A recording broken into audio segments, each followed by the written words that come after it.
working with everybody, Republican, we're working with Democrat. I just spoke with Paul Ryan. He's on board. Everybody's on board. They want to do something. We're not talking about amnesty. We're talking about taking care of people that were brought here, people that have done a good job and were not brought here of their own volition. But very importantly, what we want, we have to have a wall. If the wall is going to be obstructed, when we need the funds at a little bit later date, we'll be determining how much we need. Then we're not doing anything. Well, Freedom Caucus member Representative Biggs didn't like the sound of that so much. He wants to get the wall first, and he doesn't believe that there should be a path of any kind for dreamers. So how does Republican congressional candidate Antonio Sabato Jr. feel about all this? We're going to ask him right now. Antonio, good to see you. Thanks for being on the show. Hi, Trish. It's good to be here. Thank you. How are you thinking about this right now? You're someone who is of Hispanic descent. I'm sure you know a lot of people that would like to see some path for folks that are here in this country through no fault of their own, but yet simultaneously there's the moral hazard argument that comes up with that. Where do you come out on it? Well, I'm an immigrant, and I came here from Italy in the mid-1980s with my family, and we've done it with passion, a lot of work. We saved a lot of money, and we finally became American citizens, and we're so proud of it. I think at this point we have to look at and take care of people. You know, people have been here a long time. They pay their dues. They love this country.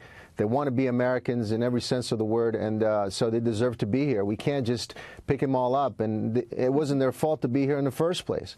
But from this point on, we need to regulate, and we need to, enforce the law. We have laws on the books that actually work. We need to build this wall. We need to make it, harder for people to come to this country. But with hard work, it's not impossible. I'm so proud to be an American. I mean, look at me right now. I'm running for Congress of the United States of America. I'm passionate. I'm going to win this with, I have a great team. I have people in my county who want me to win, in my district, 26 of Ventura County, and we're going to fight hard. But at the end of the day, we have to enforce the law. That's what we're great about, what's so great about this country. Yeah, and thank you for the clarification. I had forgotten you actually originally, it's all right. Your family's Yo from hablo Italy. español también. Qué bueno. Yo también. Bueno. But anyway, you're out there in California, and you do have a large percentage of Hispanics there that are thinking hard about this right great now. Great people. I mean, wouldn't it be kind of amazing, Antonio, if this president is the one who actually gets meaningful immigration reform through? He's trying. He's trying. The Republican Party and the Democratic Party, they have to step it up for the American people. This isn't about being great on the prompters and saying all the right words and looking good with your tie and your suit like I'm trying to do right now. This is about American people believing in the government. Yeah, I mean, listen, this is about, in the past, many, many years ago, the Republican or the Democrats, people that worked in government, worked for the American people. It wasn't the other way around. But both parties are taking advantage of these voters or people that actually want something in return. So we have to go to Washington. We have to fight for them. We have to lower taxes. We have to make it easier for middle class to survive, especially in California. California will, sooner or later, will file for bankruptcy. It's incredible. People don't want to stay here. They don't want to live here because it's just too hard to live here and to maintain a family. Antonio. Taxes are so high. And what are they doing with these taxes? Absolutely nothing. We have to make it easier, especially my community. Agriculture, it's a very important thing. And they lifted the ban on citrus in my community. It killed a lot of jobs. My opponent is fighting for hiring taxes. All she does is complain about the president. We don't want that anymore. We want somebody who goes to Washington, who works for the Latino, who works for the police force, who's working for the for the Second Amendment, who's working for all these things that make this country great.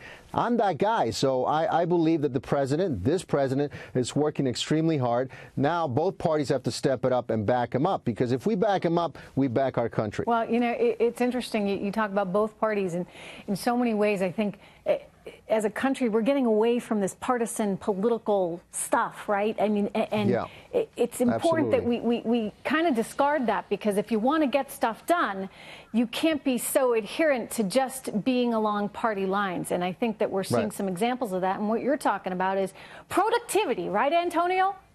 We got to talk about the issues. We got to talk among each other, and we got to work things out. We definitely need a wall on our border. Our border is a mess. Drugs are pouring in. My county is being affected by it.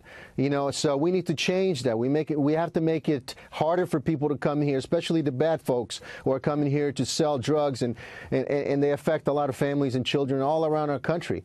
So we got to fight for that. Our president is the first one in a long time, as I can remember, who actually is bringing these issues up to the table and talking about it.